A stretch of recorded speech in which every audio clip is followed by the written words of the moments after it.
আসসালামু আলাইকুম এভরিওয়ান। আজকে আমরা যে বিষয়টা নিয়ে আলোচনা করব সেটা হলো খুবই গুরুত্বপূর্ণ একটি টপিক। এটা হলো গিয়ে পার্টস অফ স্পিচ, যার মানে হলো বাক্যের অংশ। পার্টস অফ স্পিচ কাকে বলে?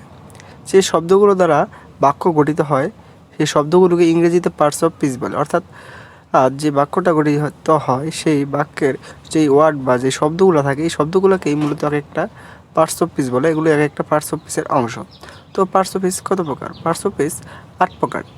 Noun, pronoun, adjective, verb, adverb, preposition, conjunction and interjection.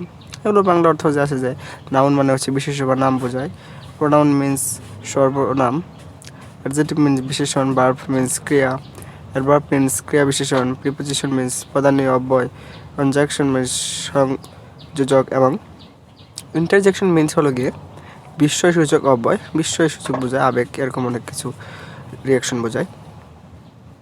তো নাউনটা কি? তো নাউন হলো যে শব্দগুলোর দ্বারা কোনো কিছুর নাম বোঝায়, যেমন ব্যক্তি, বস্তু, জাতি, শ্রেণী, স্থান, কাল, অবস্থা, গুণ ইত্যাদি। এগুলি হলো এক একটা নাউন। অর্থাৎ নাউন যে উদাহরণে যায় তাহলে স্টুডেন্ট মিন্স ছাত্র, এটা একটা নাম। ডে দিন, লেবার মজুর, ক্লার্ক কেরানি, ট্রি গাছ, টেম্পল মন্দির, এগুলো এক একটা নামকে বোঝায়। স্থান, কাল বা হচ্ছে অবস্থান, এগুলোকে বোঝায়। তো নাউনের যদি উদাহরণ যাই, রহিম ওয়ার্কস এভরি মর্নিং। এখন রহিমটা হচ্ছে নাম। তারপর আছে কি প্রনাউন। এগুলো সহজ। প্রনাউন মিন সর্বনাম, মানে যে নাউনের পরিবর্তে যে শব্দ ব্যবহার করা হয় তাকে প্রনাউন বলে, যেমন হচ্ছে আই, উই, শি, দে, এগুলো আর কি। তো প্রনাউনের উদাহরণে গেলে আমরা বলতে পারি যে হে গোজ টু স্কুল, বা যদি রাম গোজ টু স্কুল, এটা এখানে রাম হলো গিয়ে আমাদের নাউন, আর এখানে নামের পরিবর্তে হি ব্যবহার করা হয়েছে, অর্থাৎ নাউনের পরিবর্তে প্রনাউন ব্যবহার করা হয়েছে হি গোজ টু স্কুল, এখানে হি হলো প্রনাউন। তারপরে অ্যাডজেক্টিভটা কি? অ্যাডজেক্টিভটা হলো যে শব্দ দ্বারা নাউন প্রনাউনের দোষ গুণ বোঝায়, অর্থাৎ নাউন আর প্রনাউনকে ইঙ্গিত করে, নাউন আর প্রনাউনকে বোঝায়, সেটা হলো গিয়ে অ্যাডজেক্টিভ।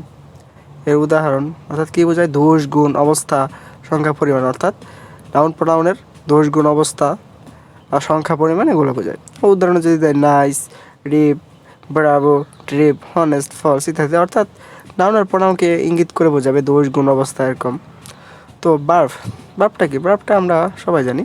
বার্বেরও প্রকারভেদ আছে, অর্থাৎ যে আমরা পার্টস অফ স্পিচ 8 প্রকার আছে, 8 প্রকারের মধ্যে ওই 8 প্রকারের এক একটার কিন্তু অনেকগুলো প্রকারভেদ আছে। আমি সবগুলো নিয়ে সামনে কোনো ভিডিওতে আলোচনা করব, তবে আপাতত এই 8 প্রকার নিয়েই বোঝার চেষ্টা করি। বার্বটা কি? অর্থাৎ বা ক্রিয়া, যে শব্দ দ্বারা কোনো কিছু কাজ করা বোঝায় সেটা হলো ক্রিয়া বা বার্ব। যেমন লোক, তাকাও, রান, দৌড়ানো, সি, ওপেন, রিড, অর্থাৎ এরকম অনেক বার্বই থাকবে। বার্বের অনেক প্রকারভেদ আছে আমরা জানি।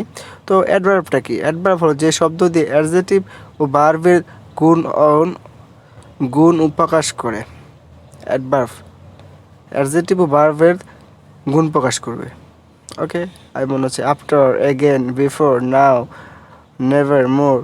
অ্যাডভার্ব এগুলো নাউন প্রোনাউনকে ইঙ্গিত করবে না। অ্যাডভার্ব ইঙ্গিত করবে অ্যাডভার্বকে, ভার্বকে, অ্যাডজেক্টিভকে। ওকে, নিজেকেও ইঙ্গিত করবে, অর্থাৎ নিজেরও গুণ প্রকাশ করবে, অ্যাডজেক্টিভেরও গুণ প্রকাশ করবে, ভার্বেরও গুণ প্রকাশ করবে। নাউন প্রোনাউনের ক্ষেত্রে হবে কি অ্যাডজেক্টিভ। তো প্রিপোজিশনটা কি? যে শব্দ ও নাউন বা প্রোনাউনের পরে বসে, অর্থাৎ নাউন প্রোনাউনের পরে বসে, নাউন প্রোনাউন এর সঙ্গে বাক্যের অন্য শব্দের সম্পর্ক বুঝিয়ে দেয়।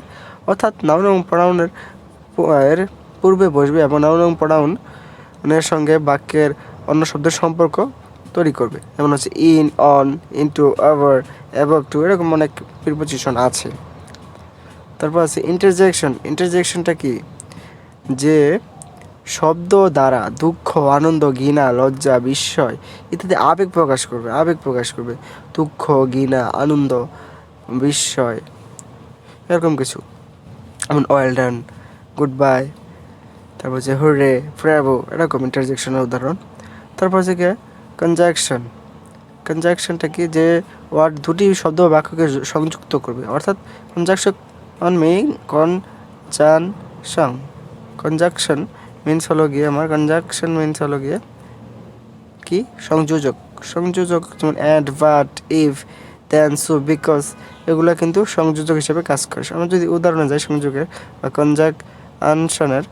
কনজাংশনের উদাহরণ করে, যেমন এখানে বলতে পারি যে যেমন দুটা sentence, sit down, open your book, দুটোকে যদি আমি অর্থাৎ দুটি শব্দ বাক্যকে যুক্ত করব, এখানে যেমন sit down and open your book, এখানে দুটি বাক্যকে সংযোগ করছে অ্যান্ড হলো সংযোজক।